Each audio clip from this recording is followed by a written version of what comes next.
só pegando o gancho que a professora estava falando, a vereadora professora Ana Lúcia estava falando em relação à pandemia e ao acesso, né, aos aparelhos, como é que a senhora avalia, qual é o tamanho do prejuízo e do déficit que os alunos tiveram, principalmente tendo essa disparidade que a senhora estava falando, né, que uns tinham acesso aos aparelhos e à internet, outros não tinham.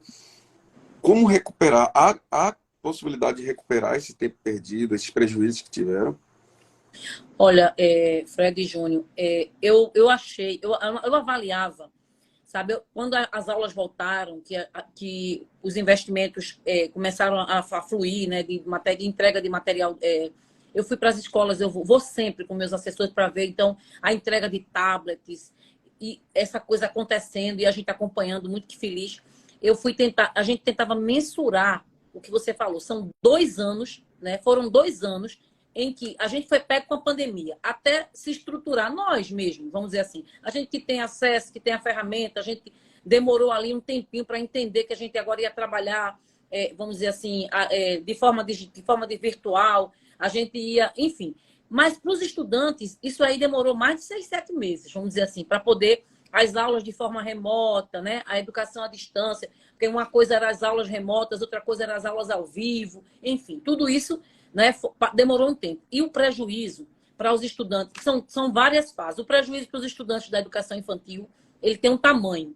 O prejuízo para os estudantes do ensino fundamental 1 e 2, ele tem outro tamanho. E para os alunos do ensino fundamental, ele tem um tamanho maior ainda, entende? Porque esses estudantes, eles tinham 2 anos, tiveram 2 anos de pandemia e eles, logo em seguida, muitos deles tiveram que tentar o Enem, tanto que a gente viu que os números deram aquela baixa, aquela queda.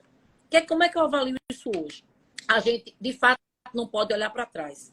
A gente não vai conseguir, eu disse isso para uma roda de professores, a gente não vai conseguir avançar se a gente ficar pensando nos 2 anos. A gente precisa pensar agora em projetos, em formas diversas, que a gente possa fomentar e, vamos dizer assim, correr contra esse prejuízo. Ele, de fato, aconteceu, mas eu não vou conseguir pensar nele olhando para trás. Eu preciso investir em práticas, em formas, em projetos, que eu possa olhar para frente, oportunizando a esses estudantes o direito de terem esse tempo, vamos dizer assim, recuperando esse impacto, né, essas perdas que nós tivemos na pandemia. Então, eu fiquei muito feliz quando eu analisei os números no ano passado, por exemplo, de aprovados de estudantes do ensino fundamental 2 nas escolas técnicas da rede de Recife. Fiquei muito feliz, porque a gente percebeu que o impacto podia ter sido muito pior.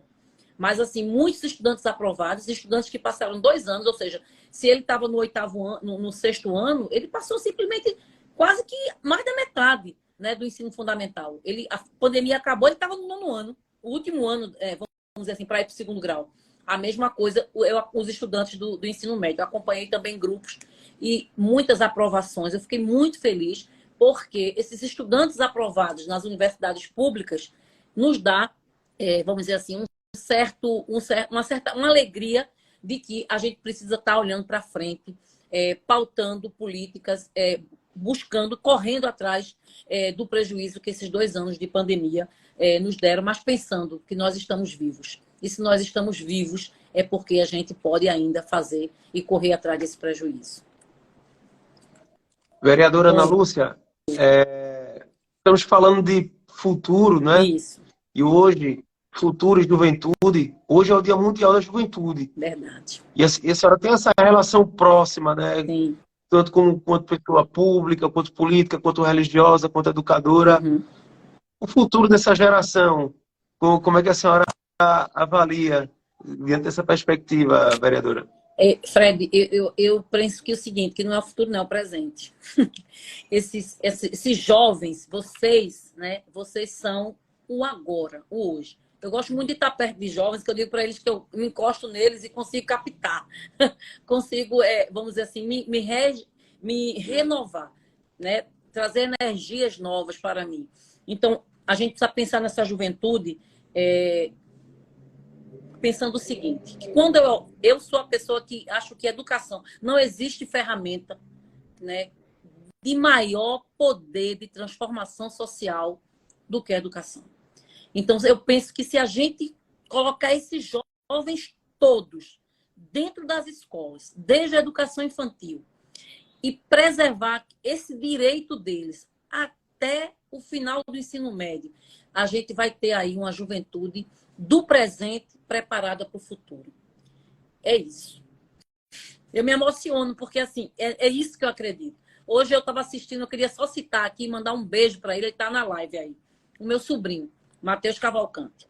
Um menino do interior, de escola pública, que a escola transformou a vida dele como tem transformado a vida de tantos. Tantos Marias, Josés, Paulo, Pedro. E Matheus, hoje eu assisti ele defender a tese dele de especialização de residência em enfermagem forense. E ele, brilhantemente ali defendendo, ele passou dos 2 anos do período pandêmico dentro de um hospital, desenvolvendo a especialização dele. E hoje ele apresentou a tese dele, ele já está no mestrado. Então, esse garoto, ele é o exemplo, ele é a personificação de que essa juventude é o hoje, é o presente, que precisa estar preparada para o futuro. E a educação, Fred e Júnior, é quem vai propiciar Mateus, Charles, João, Marias, Anas, Patrícias, dentro desses espaços, fazendo o futuro da nossa sociedade.